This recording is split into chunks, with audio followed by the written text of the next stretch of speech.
Welcome, everybody, to the Monday Motivation Spotlight. I'm Lesley Kaplan, welcoming you here every single Monday, as usual, for an inspiring podcast with a wonderful person who's going to be sharing things about her business or his business. In this case, it's her business, and inspiring us at the same time. For those of you that are new, we meet every single Monday live, where you can also comment in the chat. And if you're watching the recording, welcome. And I invite you to subscribe that you can see all of our different amazing speakers. And every time we have a new podcast, and feel free to like or add a comment too. And of course, if you're watching the recording, you're welcome to join us live every single Monday, Israel time, from 9 to 9:30 a.m. Thank you also to our co-hosts and to our sponsors, to Nardis Advisors, as well as to Eggett and Cohen Insurance. So let me welcome our amazing spotlight today. I'm going to replace her with me.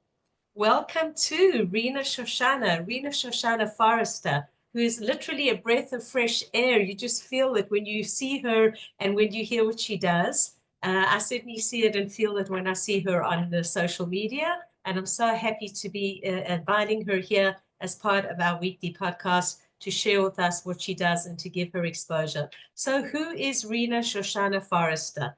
Rena is basically in the wellbeing field. She's in corporate wellbeing programs for individuals as well as for businesses. She's a professional educator, healer, a mentor. She's into traditional stuff as well as yoga, holistic health, integrative nutrition, and a lot more. Rena, that sounds fascinating. So please share with us, tell us a little bit about you, what brought you to make Aliyah, maybe a little bit before, your lifestyle in the US, and I believe you lived in Asia for 3 years as well, which naturally impacts and influences what you do here. Good morning, welcome. Tell us all about what you do, how you can inspire us, and what you could do for us. Good morning, Lesley. Thank you so much for having me here. I'm relieved that I come across that way on social media as a breath of fresh air. It's definitely been a process to find my voice in that space. So thank you for those nice words. And thank you to everybody who is here listening. I'll do my best to answer all of your questions, and feel free, people who are here, to leave questions in the chat if I miss anything. Okay, I grew up in Deerfield, a suburb of Chicago in the States, in a little Jewish bubble. We called our neighborhood a shtetl. There was mostly Jews. There was a shul and a preschool and a park, and most of us neighborhood kids all went to Solomon Schechter and Camp Ramah and USY. So we lived a very rich, conservative Jewish life, thank God.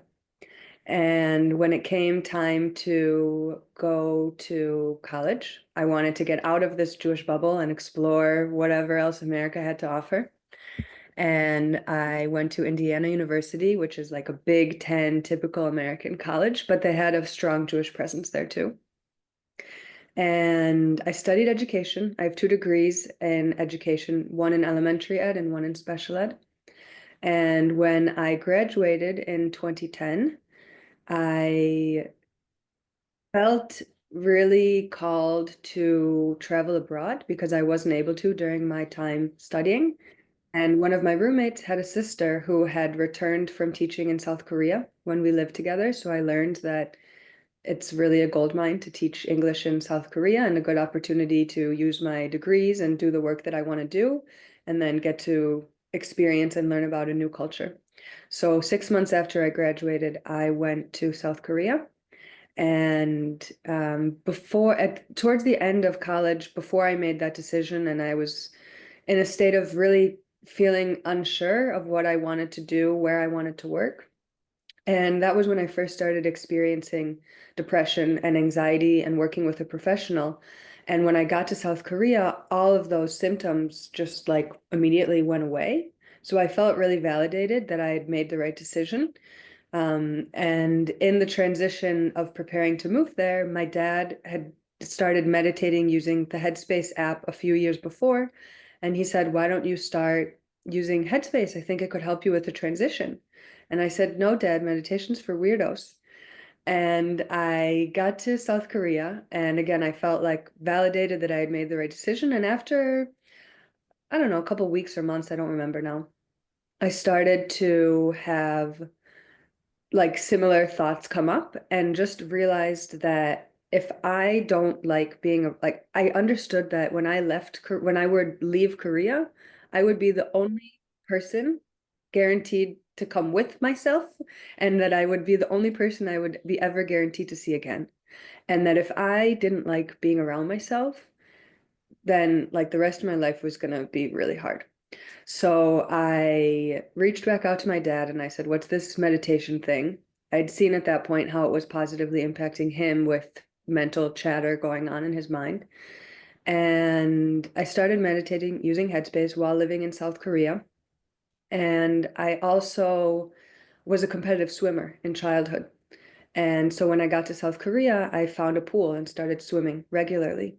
And after about a month, I just didn't like the culture of the pool in South Korea. It's a whole other story.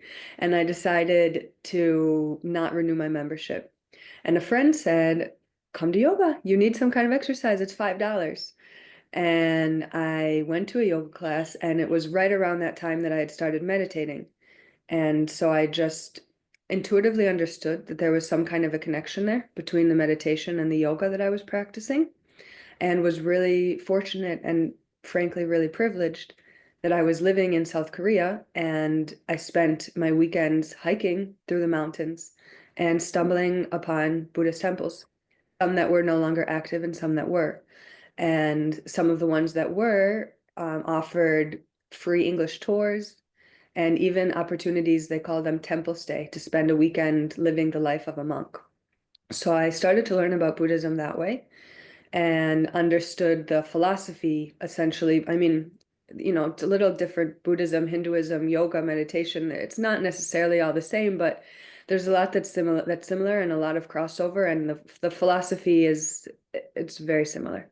So it helped me to understand this learning about Buddhism helped me to understand kind of what I was doing with meditation and with yoga, working on a path of relieving myself from internal suffering. And I was in South Korea teaching English to fourth and fifth graders. And after 14 months, I finished my contract, and I had already secured a job in Vietnam where I would teach third grade at an international school. And I had 6 months in between. So I traveled in Asia a bit. I traveled in the States. I worked in a preschool. And then I came to Israel actually for the summer, and I taught English in Mitz Paramon. And then I moved to Vietnam and I lived in Hanoi. And from the moment that I landed in Hanoi, I experienced extreme culture shock, but I didn't realize that that's what I was experiencing. And I didn't like, I was practicing yoga and practicing meditation, but I wasn't yet a teacher. And it wasn't yet like integrated into my life in the way that it is today. And I really didn't have the same tools that I have today for understanding what I was going through, let alone coping and processing. And just to like give a little bit of a clearer picture of what I mean by this culture shock, because I assume many of these listeners haven't been to Vietnam. I landed in Hanoi at night. The school I worked at put me in a hotel for the first week or so. And then I had to find my own apartment. And the first day I woke up, I went out to the street and there was a sea of motorcycles. In theory, there was a right side of the road and a left side of the road with people going in opposite directions. But on the shoulders, there were motorcycles going the other opposite directions. Some people had helmets on, some people didn't. A lot of kids didn't have helmets on. Some motorcycles had one person, some had two, some had five, some had a whole family, some had workers carrying windows, some had boxes of chickens. And like all of this was just the first thing that I saw. And I was like, oh my goodness, how do I cross the street? How do I know what's safe here? How do I know what's normal here? And then I was hearing people say, like, you can't just eat at any um, place that you see because some of the places serving food don't have clean food standards. And so then I was like, well, how do I even know like where I can eat, what I can trust, let alone keeping kosher? Like just for cleanliness, where can I eat?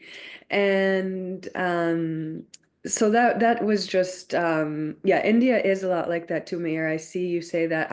I went to India after. They are similar, but there are also some nuanced differences. But it can, yeah, you can, for some, yes, you can understand it that way. So, culture shock in Vietnam was then coupled with a toxic work environment. I was a third grade teacher. I created a really lovely environment with my students. I practiced yoga with them. I practiced meditation with them. We became like a little family. But outside of my classroom, the school really didn't care about anything other than counting every single penny that they were making. And it was really challenging to be a part of a system that didn't value teachers or students. And it all like this, the stress of the work environment and the culture shock culminated and manifested physically on one Friday. And I'll tie this back into my work. There was a Friday, we had to clock in at 8 a.m. and clock out at 5 p.m. every day. And in the winter, there's Chabad in Hanoi, and I went every Friday. It was like my saving grace, and I'm still friends with the Chabad family in Hanoi. And one Friday, as you all know, Shabbat comes in early in the winter. I had to clock out at 5 p.m. Shabbat comes in before that, and I was feeling really frustrated about that. And I still was I don't even know the right word. I did my job and I stayed until 5 and I clocked out and I hopped on my motorcycle and I sped through the crazy streets of Hanoi, feeling really proud of myself that I knew my way around and I knew how to navigate the streets. And as I got to the last big road before turning off and weaving through the alleys to get to Chabad, I sped up and not having grown up there, wasn't expecting a man to be, excuse me, in the middle of the road waiting to turn left. He was a bread seller waiting to get to the market to sell his bread. And I sped up and drove right into him. I fell over. My bike fell on top of me. His bread fell all over the place. I blacked out for a moment, and thank God, the traffic stopped behind me, and a Vietnamese man wearing a suit who spoke English, really rare. When I opened my eyes, he was right above me, and he picked my bike up off me and we moved me over to the side of the road. And he said, "Are you able to get back on your bike and go home?" And I said, "I guess." And I got back on my bike. I drove to Chabad. I walked in, bloody, clothing ripped. The Vietnamese women who worked in the kitchen there cleaned me up. And I just went on living like that for 7 years, not understanding that I had just been through a near-death motorcycle accident in Vietnam and survived. And I've since been back. And basically, I lived with this unconscious trauma for 7 years. In that time, I studied yoga, I studied health and nutrition, I studied about trauma, I became a trauma-informed yoga teacher, I worked with people who have trauma. I worked with a number of therapists myself. I had a number of health conditions that came up that seemed really weird, and I'll come back to all of that. But finally, what I understood 7 years later is that I was carrying post-trauma from that accident that had never been processed. And it finally started coming to the surface when I was going through a divorce and understood that I had been attracting other things into my life that also had unconscious trauma. And when I started healing from the divorce, I'm getting chills, that started to become clear to me. And I sat with a friend one day. I was in an intensive outpatient therapy program at the time. And I sat with a friend just catching up about life and what I was going through. And she said, "It sounds like you have PTSD." I was like, "What? Me? What do you mean?" And I went home and looked up all my notes about PTSD, and I said to myself, "Yeah, I do. This is what I'm going through." I felt like I had all these dreams and visions and goals that I wanted for myself, but it was like I was on this like rat race circle thing that like every time I thought I was going somewhere, I went back down and I couldn't get myself to go forwards. I messaged my therapist, said, "I think I have PTSD." And she didn't really make a big deal out of it. And I went into a session and she acted as if everything was normal. And I stopped her at one point. I said, "Can we talk about this PTSD thing? Like, you're not really acknowledging it. I think it's a big deal." And she said, "I thought you knew." And I said, "I didn't know." And once I knew, then I was able to take myself somewhere that I felt really safe and re-experience the trauma and bring myself back to that moment and see that there had been this divine light that came down and saved my life. And I understood in that moment that if this divine light could find me on the side of the road in Vietnam, then it could find me anywhere in the world. And this was, I have chills again. This was about 2.5 years ago, between 2.5 and 2 years ago. And ever since, that divine light has become my most reliable energy source. At the start of the war, I'm going to come back to that. I'm going to jump back to before I realized that all of this, that the trauma was at the root of it. I had lots of hormonal challenges. I have a history of using hormonal birth control for 10 years, and when I finally had it removed, I felt like I was going through puberty again. That was actually in Vietnam that I had had an IUD removed, and realized that there was a ton of imbalance going on in my body, and understood that there had to be some kind of a connection between my hormones, my eating patterns, the stress levels in my life. And I went to a number of doctors here in Israel and had tests done, and they found some red flags, but the general consensus was, you look healthy, you practice yoga, we're not worried. And thank God, after a few years of really suffering, I was diagnosed with PCOS, polycystic ovarian syndrome, and I was so grateful to get that diagnosis, because then I could refine my research and understand how I could actually heal.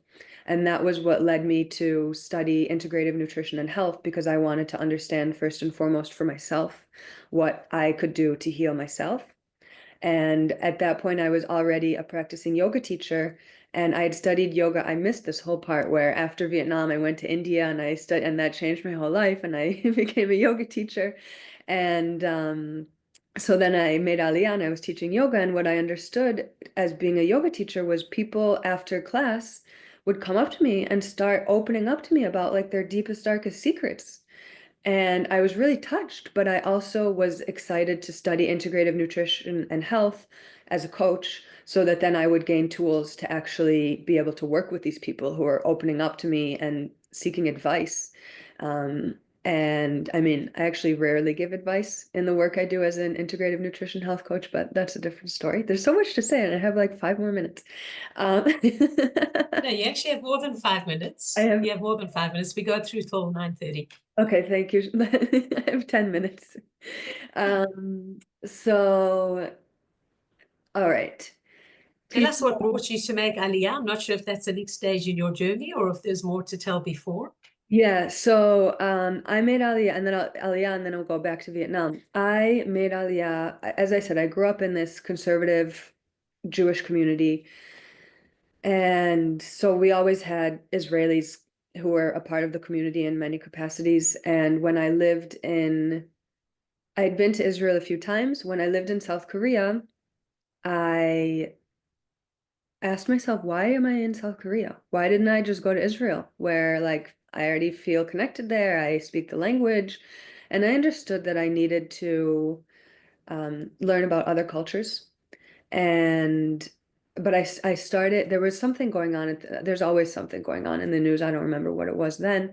And I found myself really passionately feeling a need to share the voice that many people weren't hearing, of the pro-Israel voice, and like really wanting to engage in conversations about it, and feeling like just being intrigued by that inside of me. And I thought about leaving after Korea, coming to Israel and joining the army, and then just decided to stick to this career of being a teacher, and got a job in Vietnam. But I felt in Vietnam also this same connection to Judaism and Israel. And while I lived in Vietnam, I actually got a job teaching English again back in Meets Paramount, that I was contracted to start after my job in Vietnam. And once I had that job lined up, I started to contemplate maybe sticking, like committing to staying in Israel longer and making Aliyah. And at that time, it came from a desire to, like, I just didn't want to keep moving around from country to country. I wanted to establish stability and feel grounded. And I started to understand that coming to Israel would allow me to establish that stability and groundedness, feel like I'm a part of something big. I felt I was really inspired by the Asian countries that have their own culture, and felt like I never had that as a Jew in America, and that I could have that in Israel as a Jew, being a part of a culture that has a shared language and similar clothing and shared foods and holidays, and that the whole calendar here in Israel is our Jewish calendar. And, all the people that live on the land here, they have that too. And not everybody's Jewish, and that's a different conversation. But to feel a part of the general culture being that way seemed like something that was just really special and that I deserved just as much as the Koreans in Korea, who had a country established the same year as Israel was established, or the people in Vietnam that also had their own unique culture. So I ended up deciding not to do the job in Mitzperamon, but sticking to my decision to make Aliyah. And I just felt like going to Mitzperamon was going to be putting myself in like a far removed bubble and wouldn't be immersing myself in Israeli culture to set me up for that stability that I was looking for. But staying in Israel is a choice that I have to make time and time again. And I'm at a point now where I feel like really since the start of the war, I'm committed to Israel really being my long-term home.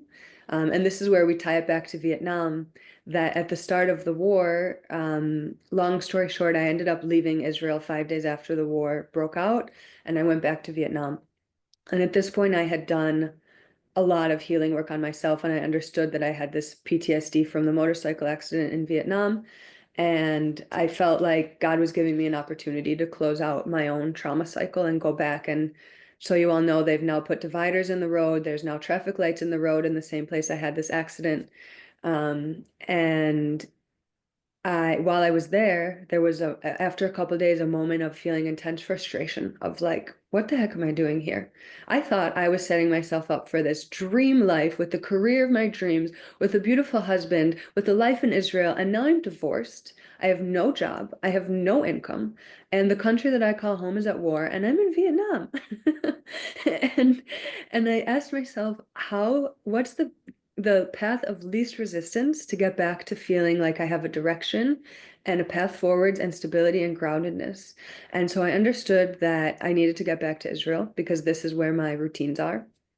And then I understood that I had spent the last 7 years healing my own trauma and certified to work with other people in healing trauma, that I could now come back to Israel and help people who were going through a really extreme trauma do the same.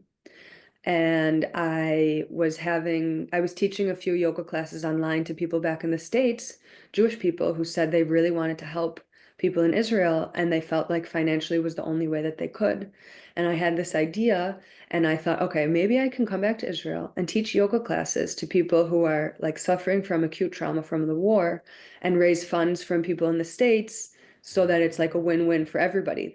The Jewish people in the States feel like they're being helpful. I have purposeful work, and people who need support with healing trauma have that support, and they don't have to pay for it. It's accessible to them. And so that's what I did. I came back to Israel November 2023 and hit the ground running with what I called Karuna Yoga. And I advertised this to anybody who was suffering from acute trauma from the war. And the niche that stuck was military wives and children. And so for the rest of that year, I taught them yoga class. I found a yoga studio that I rented. I taught yoga classes to these wives and children, and I fully fundraised for the whole thing. And after a year, I just wanted to have it. It served a lot. It was great for what it was. I am still contemplating how I can bring it back in some way, but it didn't necessarily fill the need that I had for stability and security with my work and with my income, because it's constantly finding clients and raising money. It's like double the work. And I was happy to do it, and I felt really fulfilled by it, but it wasn't a sustainable way to live. And so that really brings me to where I am today, and that I am focusing my work efforts on what I now call Wellness Edge, which is a well-being program for organizations, particularly corporate companies, excuse me.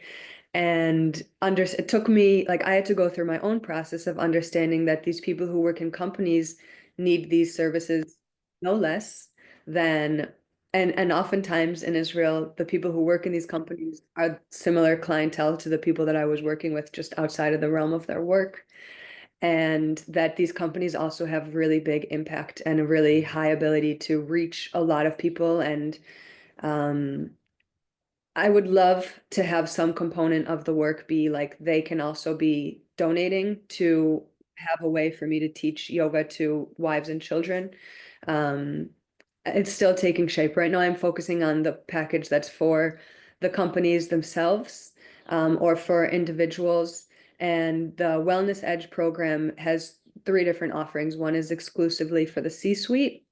One is a standard program for the whole company, and one is a customizable program for the whole company. And excuse me, all of them include integrative nutrition health coaching, which is about educating ourselves about really this really simple approach I have to healthy eating from a holistic standpoint. Yoga both as a tool for building self-awareness and also as a tool for self-regulation amidst changing and trauma. And then there's a number of workshops that are included in both. And also from a personal standpoint, my dad is CFO of a high-tech company back in the States, and my mom actually is a rabbi. So I'm the daughter of two high-performing, high-stress individuals, and I understand firsthand how important it is for people like that to prioritize taking care of themselves. So I've said a lot, and I'm curious to hear if anybody has feedback or final questions. Right. Wow. Amazing. Amazing. We are almost at the end. There was one question at one stage you mentioned about going back to the US was not an option for you. Do you want to just say a sentence or two about that, why you felt that way? Yeah, when I first made Aliyah, when I ch chose from Vietnam, I felt like going back to the States was going to put me in, I felt like living in Asia opened my mind up in a way that like is comparable only to people who do things I'm not going to talk about here. Um, and I felt like going back to the States was going to put me in like a square box, and I was afraid to go back into this square box. And that coming to Israel, yeah, I forgot to mention this. It felt like coming to Israel not only would allow me to be a part of this culture, but it would keep I'm sure people, all the people listening can understand that like even though we're a part of this culture, it's also new for us. And so I was able to keep my mind expanding in that way that I really grew to love. I since learned that Right. like, there was probably fear, and there was probably also like I didn't realize that I had internal work to do that was going to follow me anywhere that I went. Um, but yeah. Right. Wow. Amazing. Your story is so strong, Rena. So how can people get hold of you if somebody wants to investigate all you're offering, website, email, how can Yeah, people I get can hold put of in the you? chat here. My website is Actually, I Rena. prefer you just say it out loud because those watching the recording will not actually see the chat. So if you Okay. can just say it out loud. So it's Rena Shoshana. That's my name. RenaShoshana.com. And everything is linked there. Right. Okay. Fabulous. Wow. Thank you so much for being part of our Monday Motivation Spotlight, for sharing your story with us, and for just sharing with us, the intimate stuff of what leads you to do what you do.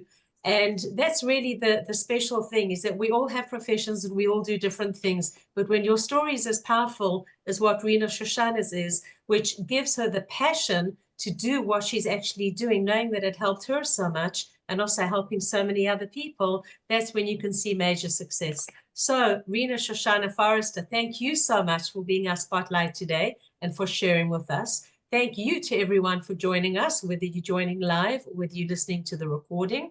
I'm Lesley Kaplan. Thank you, of course, as always, to our sponsors, Nardis Advisors, as well as Eggert & Co Insurance.